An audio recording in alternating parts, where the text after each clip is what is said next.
Matushka Capp, who has undergone the training for the Good Shepherd Catechesis more intensively as each season goes by, and now she's going to do a presentation that will be recorded and for those of us here to be witnessed directly, and God willing it will be of help in general and in help to the church at large.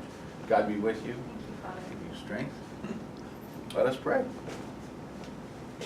O heavenly King, Comforter, Spirit of truth, who art everywhere present, and fillest all things, treasury of good things, and a giver of life, come and dwell in us, and cleanse us of all impurity, and save our souls, O good one. Thank you guys for coming out on a Friday night. My goal is just to give a brief introduction to the Catechesis of the Good Shepherd, and primarily focusing on the youngest children, ages 3 through 6, because that's what I'm trained in, and it is, to me, the most beautiful time to work with the children. When they are young, when they have such joy and wonder, is perfect time to introduce them to the wonder and to the love of Christ and to the church. So you have 2 handouts. One is an outline, because I'm a very linear thinking person. And then the other one is a summary of the scope and sequence, or the curriculum for the Catechesis of the Good Shepherd for ages 3 through 6 and 6 to 9. This can be kind of confusing because we represent time in the Catechesis as moving counterclockwise. So we start with Nativity down here, and then we move up toward Pascha and Pentecost and down. So this is for your reference, and I can take any questions at the end. So who is the 3 to 6-year-old child? What are their needs? How do they experience God? The youngest children have 3 basic needs: to be loved, to show their love, and they have so much love to show and to give, and to feel safe and protected. Any education that we do, in my opinion, should start with that foundation of love and protection. Now, developmentally, a 3 to 6-year-old child is very egocentric, meaning they don't have a concept of time. They don't have a concept of the larger world, and quite frankly, they're not interested in how they relate to the larger world. They're not interested in society. They're interested in me and exploring all the wonders that me growing up has to explore. And so they don't also really focus on things like morality or justice or rightness. That shift comes at around age 6, and boy, does it come at age 6, right? Have you ever had a 6-year-old say, well, you get to do this, why can't I? But that's not a young child. The young child has the beauty still, has the purity. Christ says, blessed are the pure in heart, for they shall see God. He also says, let the little children come to me, and do not hinder them, for such belong the kingdom of heaven.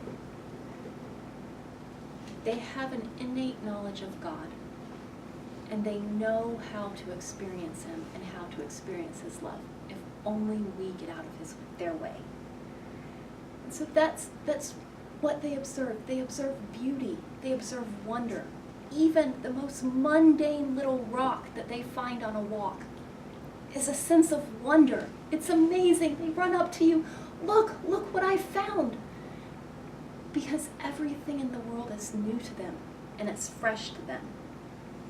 And so when we talk about Christian education for a young child, I really think what we need to talk about is not education in terms of introducing a child to the acts of God or about God or Bible stories, but first and foremost, we want to introduce a child to God through the person of Jesus Christ and through his church and love that Christ gives us and all that he gives to us.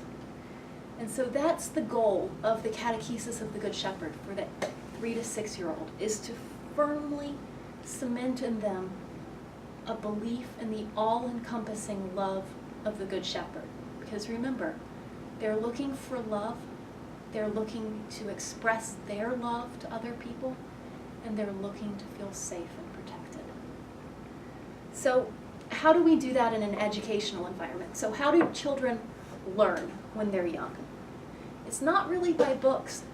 It's not by dictated crafts. Children learn through play and exploration.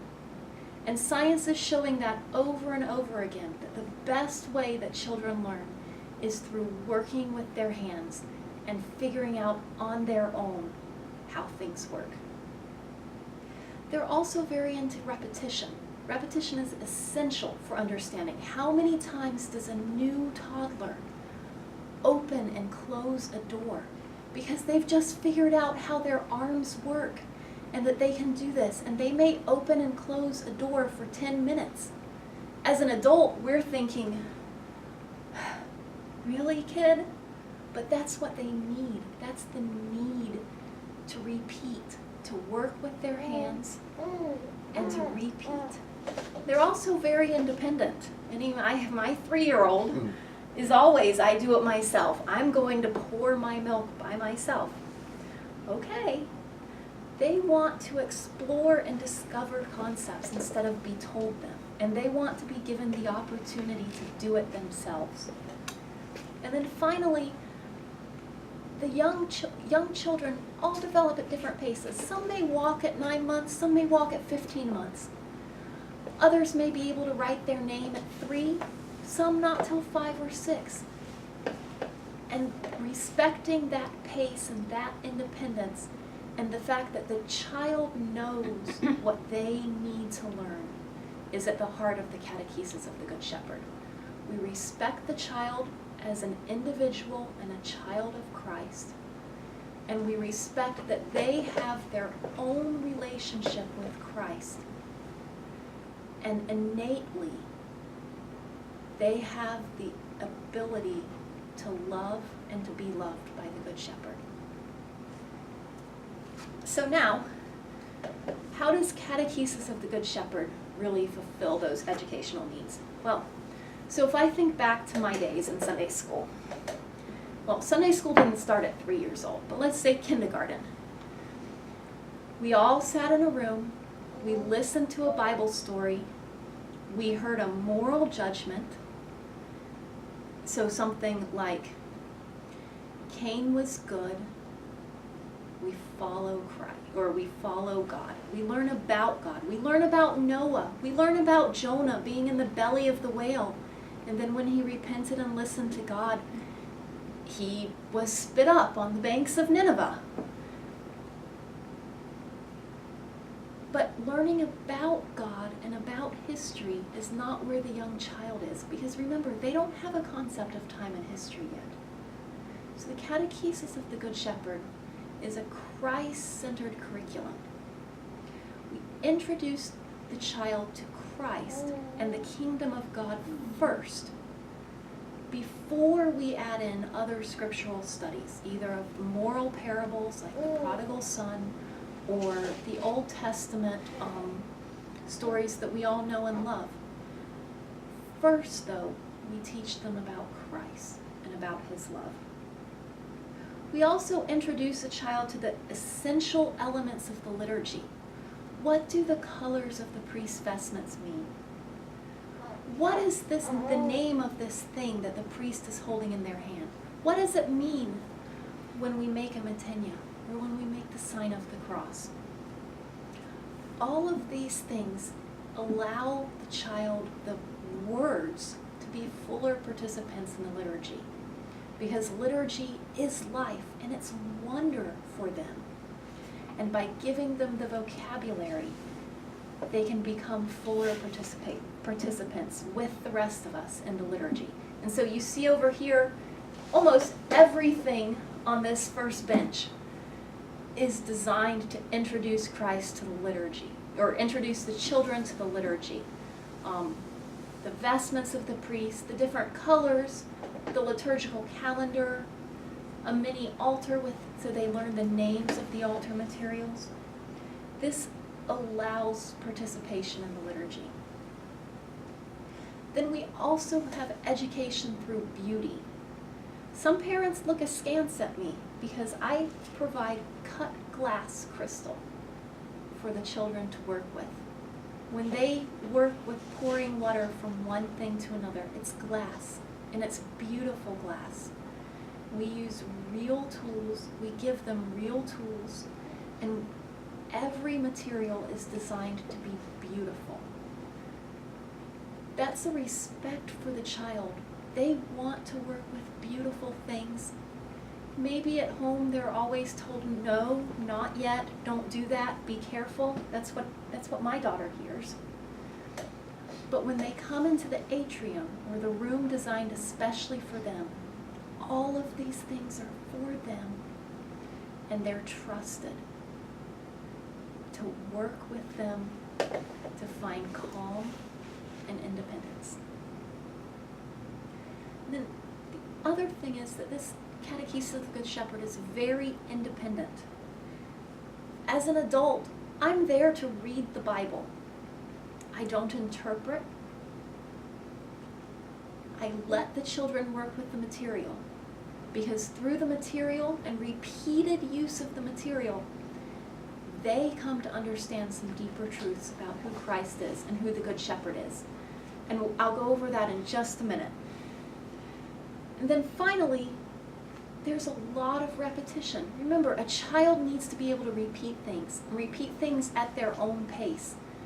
In the atrium, in the children's Sunday school room, a child may, over the course of 3 years, work with a material, like the altar over here, 10 or 15 times.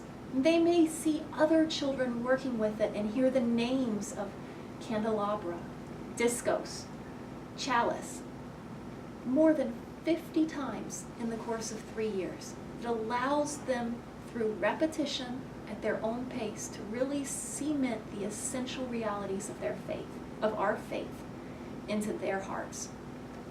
So that's all the philosophical stuff. Practically, how does that work? The children gather in a room called the Children's House for an hour to an hour and a half every Sunday. All of these materials are present for them all the time for them to work with. And it's through the materials that the children learn about Christ and His church. I'm not going to go over all of the materials now, because I know, Father, that's much more time than we have. But after this talk, let's talk about the materials, because they're really beautiful, and I'm more than willing to talk about individual ones. Probably too much, because you don't want to listen to all of that. But I do want to give you an example of how starting the first lesson a child has at 3 years old when they come into the atrium, and the last lesson during Lent when they're 5 years old. I want to give you an idea of how these lessons are all connected and lead the children to a deeper understanding of Christ and Christ's presence in the Eucharist as an example of how this works. So, I'm going to ask you to imagine for a moment that you are a 3-year-old child, full of wonder, and you want to touch everything, and you want to explore everything. And maybe you don't quite have the words yet to tell a grown-up everything you're thinking. But you're thinking, and you have deep thoughts, and you already know and love Christ. So, the first presentation that we have is called the altar. And I'm going to go over here for a minute. So, this is nomenclature only. This is not already set up for the child. Okay? this is set up for us because we don't need to hear all of this. But they learn through that this is a special table. Just like when we decorate a special table for family holidays, this special table is beautiful and has a special cloth on it. This table is called the Holy Table. And on the Holy Table, we have the chalice, which has the wine in it. We have the discos, which holds the bread, and the star that goes on top of the discos. We have the blessing cross, and Jesus is on that blessing cross on the altar. Then finally we have a candelabra. 1, 2, 3, 4, 5, 6, 7 places of candles. Because Jesus said, I am the light of the world, and that light shines all the time